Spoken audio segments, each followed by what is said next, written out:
Now residing with my parents, the realization hit me hard. My marriage, once believed to bring happiness, had only been a facade. My husband, whom I trusted, turned out to be using me, and I felt betrayed by my in-laws. The mother and Sue, oblivious to their naivety, seemed oblivious to the practicalities of life.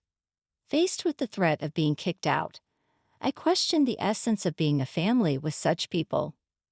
The decision was clear. I needed to take charge swiftly. Reaching out to everyone, I initiated preparations for the next chapter of my life. As for the household items, I arranged for a service to pick them up the following day. Furniture and appliances were taken away, prompting a panicked response from my husband. I am Michelle Thompson, a 35-year-old woman who has been working from home since college. Despite a monthly commute, I am a full-time employee thanks to the accommodating nature of my company. A motorcycle accident during my college years left my legs disabled, confining me to a wheelchair. Despite ongoing rehabilitation efforts, the prospect of improvement remained bleak. Embracing my condition, I had initially resigned to the idea of lifelong singleness. However, a blind date arranged by friends reintroduced the desire for companionship. I met Ken, my now husband, who, despite being 5 years my senior, exuded youthful energy. His straightforward demeanor, though bordering on rudeness, intrigued me. Ken's genuine curiosity about my life in a wheelchair set him apart, and I appreciated his unfiltered interest. Despite societal norms, his bold inquiries made me feel seen and understood. As we continued dating, I convinced myself that happiness awaited me with Ken. Blinded by the prospect of a lasting connection, I eagerly accepted his proposal after just 6 months of dating. Immediately after our marriage, things took an unexpected turn. Ken and I decided to move into my standalone house, which, despite being a rental, was relatively pricey but exceptionally wheelchair-friendly. It seemed the previous tenant had made the place more accessible, and Ken appreciated the spaciousness. Since I spent a lot of time at home, I naturally took on most of the housework. Occasionally, when I asked Ken for help, he would dismissively claim exhaustion, refusing to lift a finger or assist me in the bath. Despite managing on my own, bathing took longer, and I reminisced about the days when a caregiver visited twice a week to help. Frustrations mounted as Ken neglected to put away bath items, making the process even more time-consuming. Pleas for understanding fell on deaf ears as Ken failed to recognize that the house's design catered to my needs. It became evident that Ken's initial attraction had been to the house appliances and my ability to handle chores despite my disability. His unemployment and nightly partying further strained our relationship. While the realization was heart-wrenching, I clung to the notion that our marriage must have some love to it. Financial issues crept in, with Ken increasingly relying on me for money. Seeking advice from his mother only brought biased support, leaving me feeling lost and without any family to turn to. Friends dismissed my concerns, emphasizing Ken's facade. Ken's unpredictable behavior, fueled by alcohol, pushed me to my limits. I grappled with the dilemma of enduring the situation or facing a solitary future. Just as the idea of divorce started to gain prominence, Ken unexpectedly proposed living with his parents. Stunned, I learned he intended for them to move into our place. While I understood the desire to be near aging parents, their good health made the proposition perplexing. I couldn't comprehend why Ken's parents were considering moving from their own home to ours. Did they genuinely need to stay here?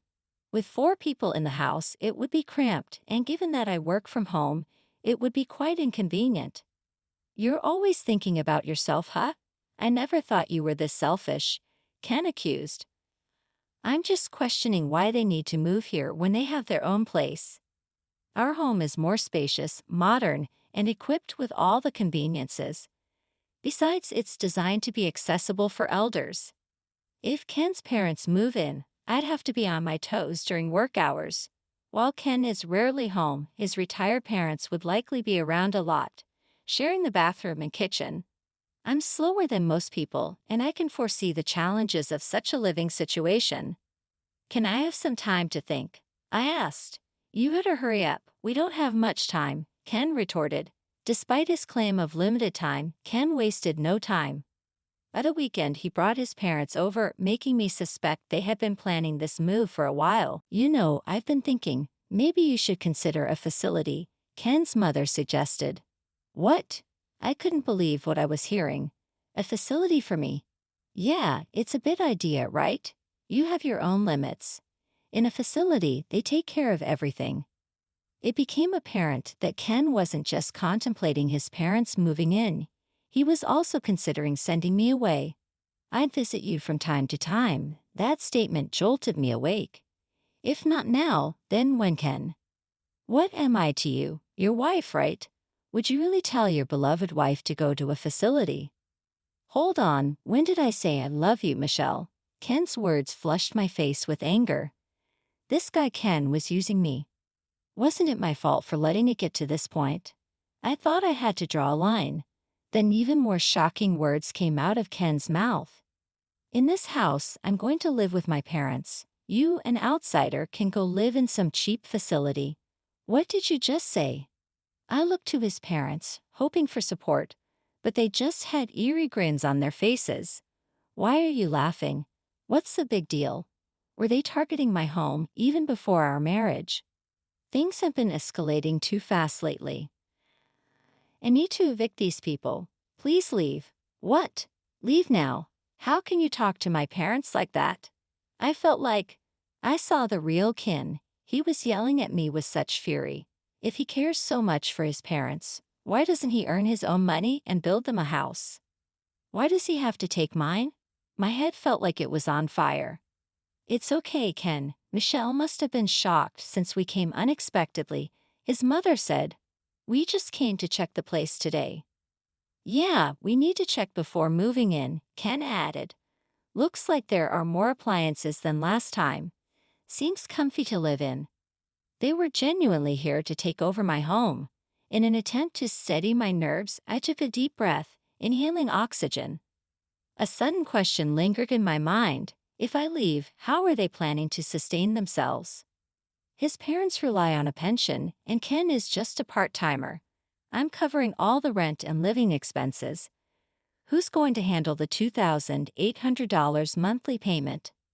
Do his parents assume Ken is covering the living expenses? Disregarding my concerns, his parents cheerfully departed with Ken following suit. I'm going to stay at my parents' tonight, he said. Hold on. We need to talk, I interrupted.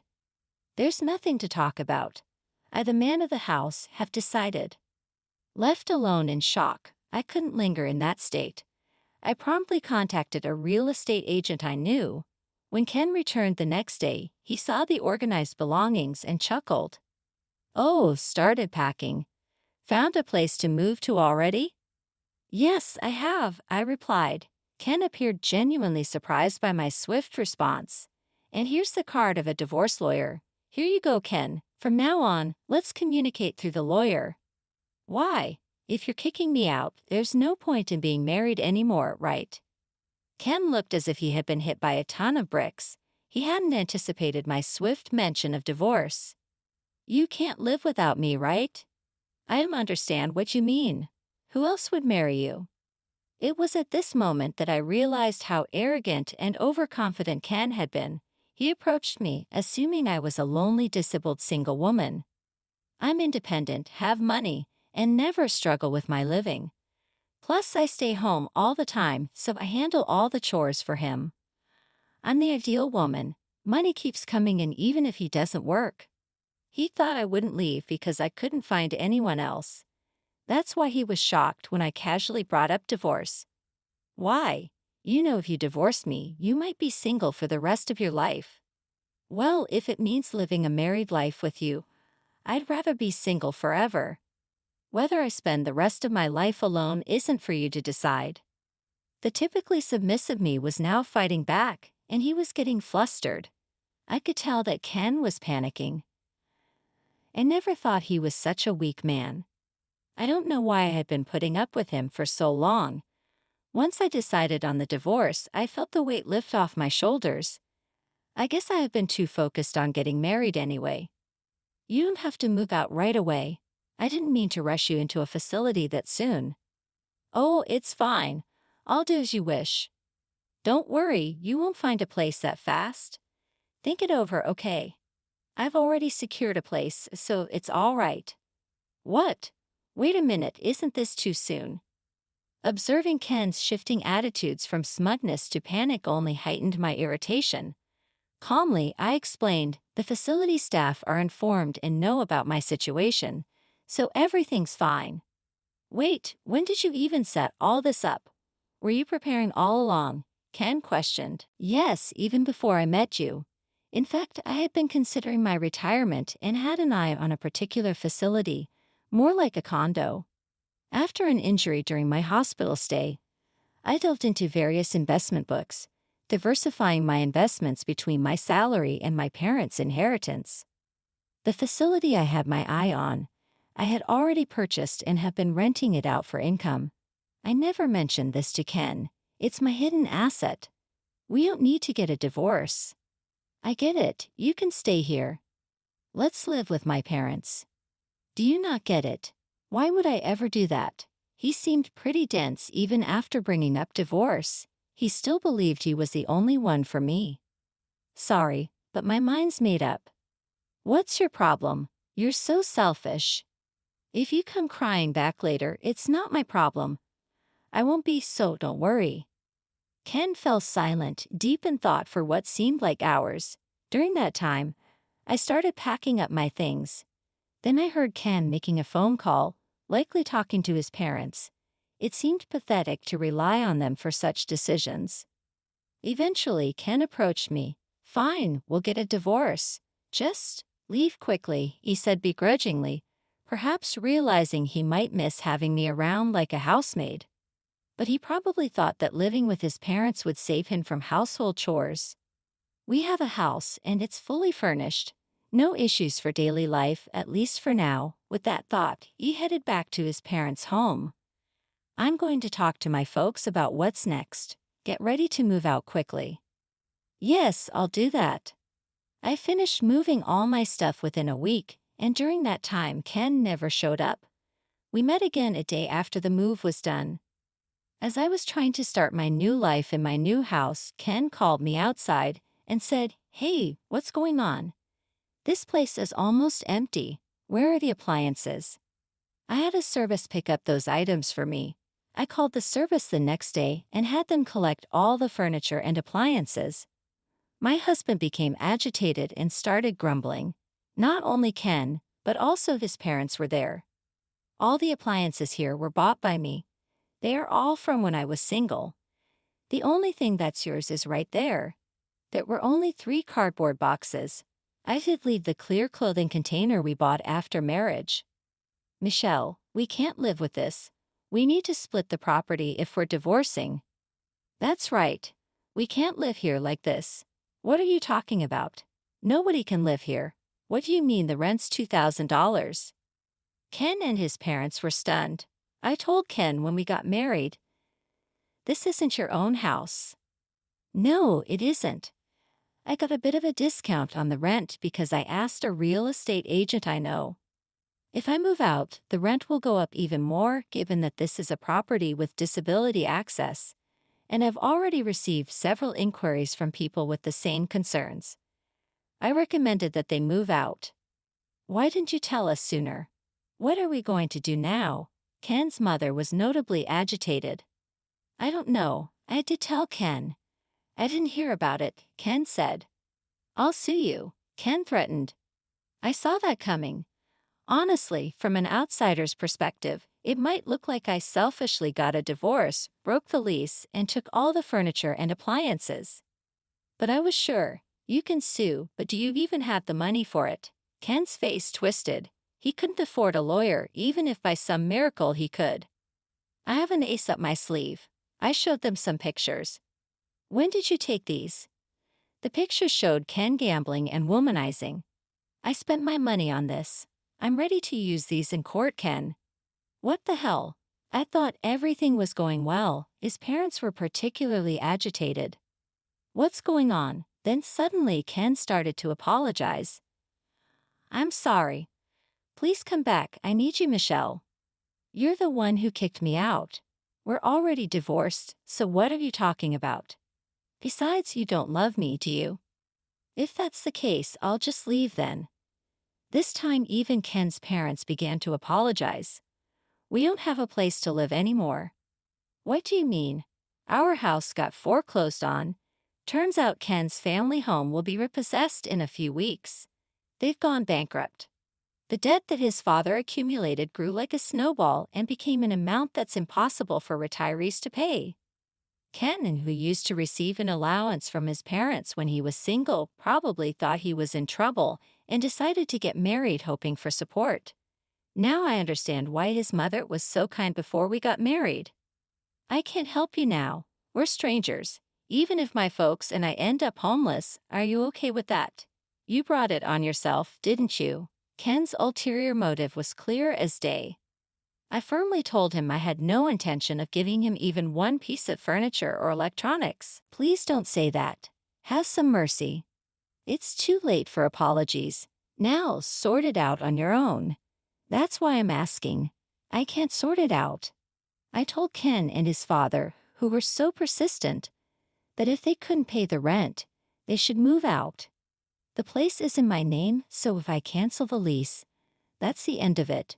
Evicting them was easy. In the end, even if the lease was transferred, Ken probably couldn't afford to live here. I heard all of this from the real estate agent. I can't pay the rent. In the end, I decided to cancel the lease. Here, I no longer need this place. And since the divorce is final, everything is over. I somehow kicked out the stunned family of 3 and locked the door.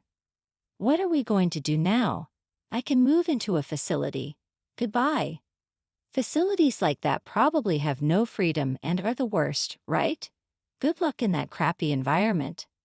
Maybe Ken felt unsatisfied not having the last word because he spat out those bitter words. I ignored Ken and his parents and left the scene. But Ken wasn't going to stay put. A few days later, he showed up at the facility where I had moved. Hey, what's this about? Looking at the facility where I was, Ken looked like he was about to faint. It's not a crappy environment at all. It's a luxury facility worth $1 million.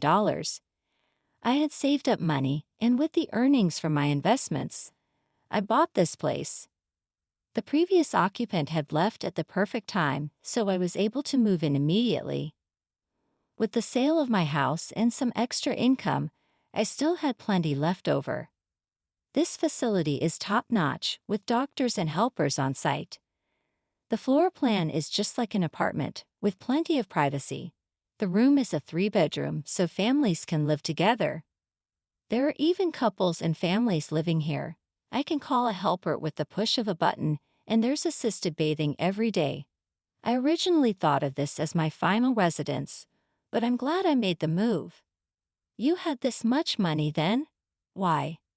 I really don't want you coming all the way here. We're strangers now. Please leave. Then Ken suddenly started acting all sweet toward me. Honestly, it's creepy. Can't you just let me live here? What are you talking about? That's impossible. We're divorced. Face reality. That's why. Let's get remarried.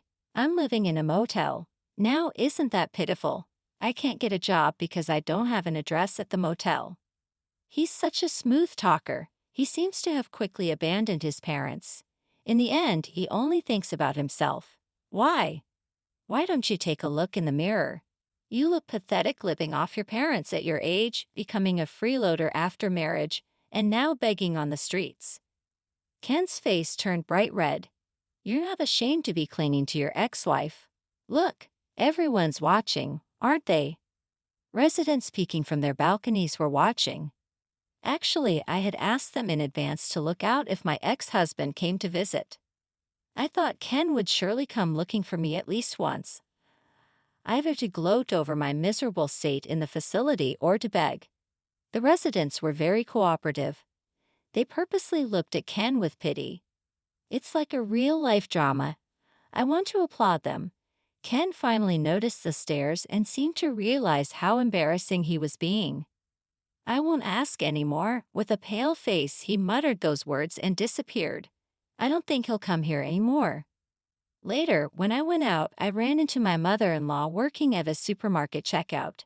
My father-in-law was a janitor and my mother-in-law was a cashier. As soon as my mother-in-law spotted me, she turned her face and tried to hide. She was being scolded by a young employee for her attitude. Ken was apparently introduced to a job by someone he met at the motel cafe and was being exploited at a very low-paying job site.